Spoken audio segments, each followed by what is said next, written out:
ಅವತ್ತು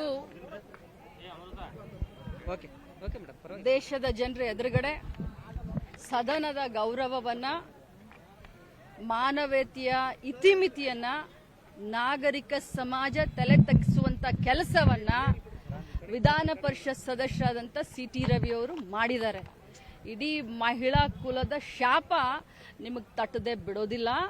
ಅವತ್ತು ರಾಹುಲ್ ಗಾಂಧಿ ಅವರ ಹೆಸರನ್ನ ಯಾಕೆ ತೆಗೆದುಕೊಂಡು ಬಂದ್ರಿ? ಅಂಬೇಡ್ಕರ್ ಜಿ ಅವರಿಗೆ ಅಪಮಾನ ಮಾಡಿದ್ದಾರೆ ಅಂತ ಹೇಳಿ ನಾವೆಲ್ಲರೂ ಸತ್ಯಾಗ್ರಹವನ್ನ ಮಾಡುವಂತ ಸಂದರ್ಭದಲ್ಲಿ ಡ್ರಗ್ ಅಡಿಕ್ಟ್ ರಾಹುಲ್ ಗಾಂಧಿ ಅಂತ ನನ್ನ ಮುಂದೆ ಡ್ಯಾನ್ಸ್ ಮಾಡ್ತಾ ಇದ್ರಲ್ಲ ನೀವು. ಯಾಕೆ ಡ್ರಗ್ ಅಡಿಕ್ಟ್ ರಾಹುಲ್ ಗಾಂಧಿ ಅಂತ ಡ್ಯಾನ್ಸ್ ಮಾಡಿದ್ರೆ ಒಬ್ಬ ನಮ್ಮ ನಾಯಕನ ಹೆಸರನ್ನ ಈ ಮಟ್ಟಕ್ಕೆ ನೀವು ತಗೊಂಡ್ರೆ ನಾನು ಸುಮ್ಮನೆ ಕೂತ್ಕೊಳ್ಬೇಕಾ? ಹೇಳಿ ನೋಡೋಣ. ಇದೇ ನಿಜ ತಾನೇ?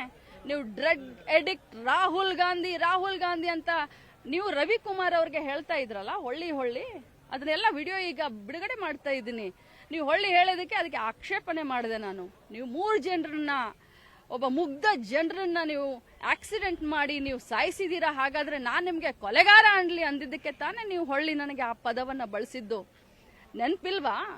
ಆದ್ರೆ ಇವತ್ತು ಏನ್ ಪೋರ್ಟ್ರೇಟ್ ಮಾಡ್ಕೊಳ್ತಾ ಇದ್ದೀರಾ? ಅಬ್ಬಬ್ಬಬ್ಬಬ್ಬಬ್ಬ ನಿಮ್ಮ ನಾಟಕ ಏನು! ಇಷ್ಟು ದೊಡ್ಡ ಪಟ್ಟಿಯನ್ನು ಕಟ್ಕೊಂಡು ಅಷ್ಟೊಂದು ಪೆಟ್ಟಾಗಿದೆಯಾ ನಿಮಗೆ?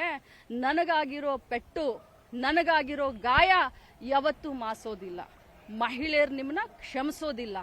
ರಾಹುಲ್ ಗಾಂಧಿ ಅವರಿಗೆ ಆ ಡ್ರಗ್ ಅಡಿಕ್ಟ್ ಅಂದಿರುವಂತ ಪದದಿಂದ ನಾನು ನಿಮಗೆ, ನೀವು ಆಕ್ಸಿಡೆಂಟ್ ಮಾಡಿದಿರಿ, ನೀವು ಕೊಲೆಗಾರರು ಅಂದಿದ್ದಕ್ಕೆ ನನಗೆ ಆ ವರ್ಡ್ ಅನ್ನು ಯೂಸ್ ಮಾಡಿದೀರಾ. ಆಗ್ಲಿ, ಆ ದೇವರ ನ್ಯಾಯಾಲಯ ಇದೆ, ದೇವ್ರು ನೋಡ್ಕೊಳ್ತಾನೆ. ಬಿಡುಗಡೆ ಮಾಡಿ ತೋರಿಸಿ, ಬಿಡುಗಡೆ ಮಾಡಿ.